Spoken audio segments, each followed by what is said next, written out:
Pagi hari minum obat. Obat menunjang kesehatan. Jikalau kamu tidak bertobat, kamu pun akan bernasib demikian. Saya Pastor Petrus Suharjono SJY mengaturkan kepada Anda sekalian salam kasih hati kudus Yesus dan berkat Allah yang Maha Kuasa dalam nama Bapa dan Putra dan Roh Kudus. Amin. Pada kesempatan ini bersama-sama kita akan mendengarkan dan sekaligus merenungkan bacaan Injil dari Injil Lukas bab 13 ayat 1 sampai 9. Bacaan Injil ini juga menjadi bahan permenungan kita dalam perayaan Ekaristi Hari Biasa Pekan Biasa ke-29, 25 Oktober 2025. Pada waktu itu beberapa orang datang kepada Yesus dan membawa kabar tentang orang-orang Galilea yang dibunuh Pilatus, sehingga darah mereka tercampur dengan darah kurban yang mereka persembahkan. Berkatalah Yesus kepada mereka, "Sangkamu orang-orang Galilea ini lebih besar dosanya daripada semua orang Galilea yang lain karena mereka mengalami nasib itu? Tidak, kataku kepadamu. Tetapi jikalau kalian tidak bertobat, kalian semua pun akan binasa dengan cara demikian.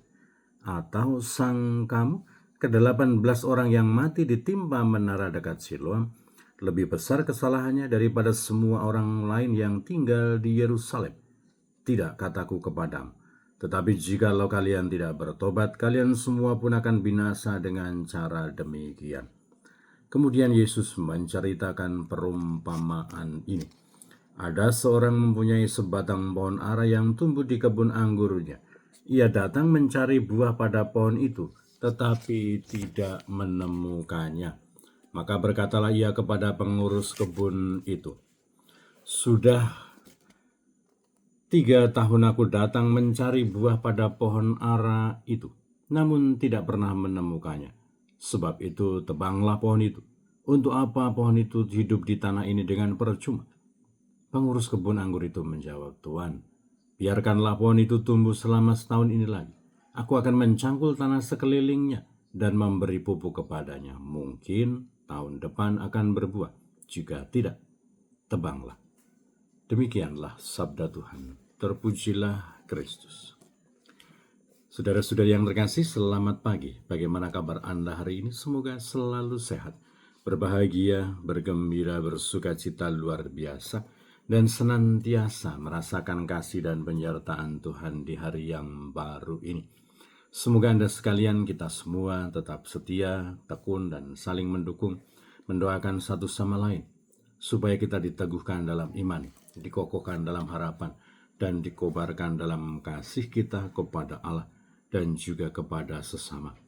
Kita berdoa untuk mereka yang tua, yang lansia, yang sakit. Kita berdoa untuk mereka yang masih dalam kandungan. Kita berdoa untuk mereka yang masih kecil, yang masih dalam masa pertumbuhan. Kita juga berdoa untuk mereka yang masih di bangku pendidikan. Dan bagi mereka yang sudah selesai pendidikan dan juga sedang mencari pekerjaan dan teman hidup yang tepat, kita berdoa untuk mereka pribadi-pribadi yang terus aktif ambil bagian dalam kegiatan pelayanan pastoral untuk kemuliaan Tuhan dan keselamatan sesama. Kita juga berdoa untuk mereka yang menghadapi persoalan-persoalan kehidupan mereka di dalam pribadi dan keluarga mereka. Kita juga berdoa untuk mereka yang sudah meninggal. Semoga berbahagia abadi di surga. Dan semoga aktivitas kita hari ini, kesaksian kita, pelayanan kita, dilindungi, diberkati oleh Tuhan.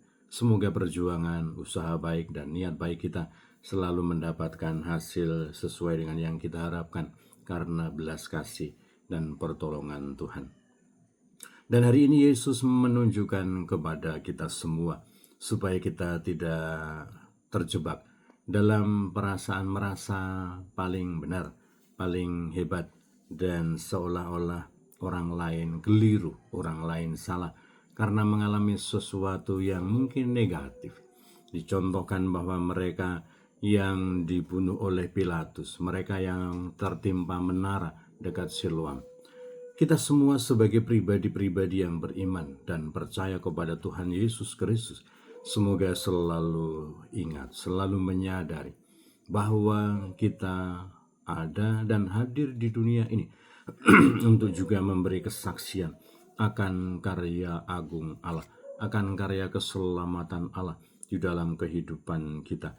Maka semoga kita sadar, kita ini adalah alat-alat Tuhan. Kita ini adalah perpanjangan tangan Tuhan. Maka semoga kita tidak tinggi hati. Semoga kita tidak sombong. Tetapi kita selalu rendah hati. Selalu lemah lembut. Penuh kebaikan hati. Kepada dunia, kepada pribadi-pribadi yang ada di sekitar kita.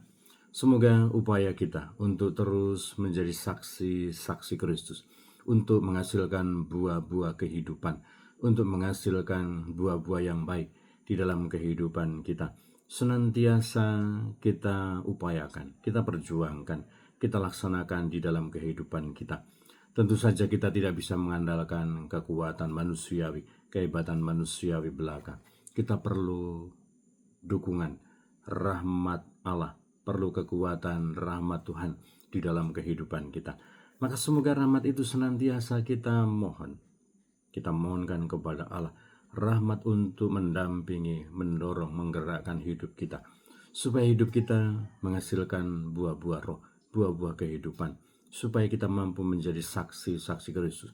Supaya kita bisa dan berani menjadi garam, menjadi terang bagi dunia. Memang tidak mudah, memang tidak gampang.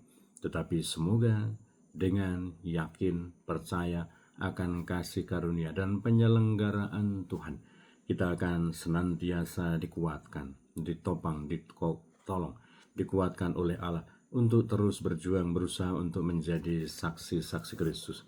Dan semoga kebiasaan baik yang biasanya dilakukan oleh beberapa kelompok, menjadikan hari Sabtu sebagai Sabtu Imam, artinya umat Allah, umat beriman, mendoakan para imamnya, mendoakan para klerus, mendoakan biarawan-biarawati, terus hidup, bertumbuh, berkembang di dalam kalangan umat beriman.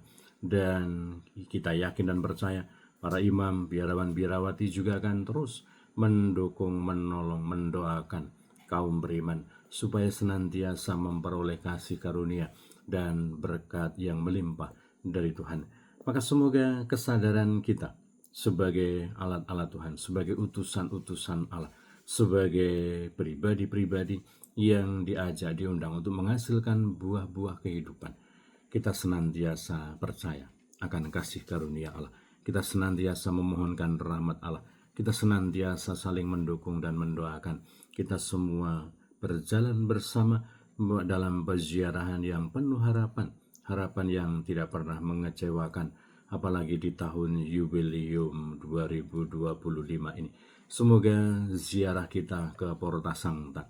Semoga permohonan kita untuk mendapatkan indulgensi. Semoga devosi kita selama bulan Rosario ini akan menjadi peneguhan, menjadi kekuatan untuk kita. Untuk senantiasa menjadi pribadi-pribadi ilahi, menjadi pribadi-pribadi rohani, menjadi pribadi-pribadi yang senantiasa merasakan belas kasih dan kehadiran Tuhan, dan kita berjuang untuk menjadi sakramen kehidupan, menghadirkan belas kasih dan kebaikan Tuhan di dalam kehidupan kita. Semoga kita tetap tekun berdoa, memohon rahmat Allah, memohon kekuatan Allah. Kita tekun melaksanakan perbuatan-perbuatan dan karya-karya baik. Kita bertekun dalam devosi kita, kita bertekun dalam peziarahan kita, dan kita bertekun di dalam kehidupan kita sebagai pribadi-pribadi yang adalah garam dunia, yang adalah terang dunia, yang adalah saksi-saksi Kristus di dalam kehidupan kita. Semoga Tuhan senantiasa menjaga, melindungi, menguatkan, memberkati kita semua dengan kuat kuasanya, dengan berkatnya, dengan rahmatnya. Dan semoga kita sekalian dilindungi dan diberkati Allah yang Maha Kuasa, dalam nama Bapa dan Putera dan Roh Kudus. Amin.